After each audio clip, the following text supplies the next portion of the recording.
Hey, what's up? It's Philip from Easy Tutorials. Today I'll show you how to create drop-down lists in Microsoft Excel. First, let's start by entering the data that we want to include in the drop-down list. For example, let's say we want to create a drop-down list of colors.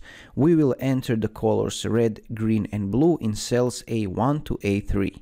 Next, select the cell where you want to create the drop-down list.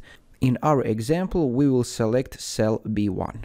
Now we need to open Data Validation dialog box. To do this, go to the Data tab on the ribbon and click on Data Validation. This will open the Data Validation dialog box.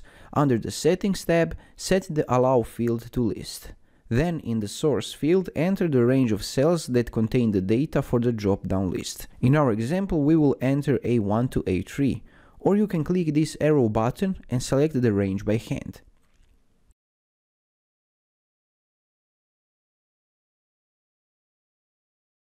Make sure to check the In Cell drop-down option to enable the drop-down list in the cell. Now that we set up the drop-down list, let's test it out. Click on the cell where you created the drop-down list, B1 in our example, and you should see a small arrow appear next to the cell. Click on the arrow and you will see the list of values that you entered in step 1. And that's it. Now you know how to create a drop-down list in Microsoft Excel. Drop some comments and likes below if you find this tutorial helpful. Thanks for watching and have a nice day.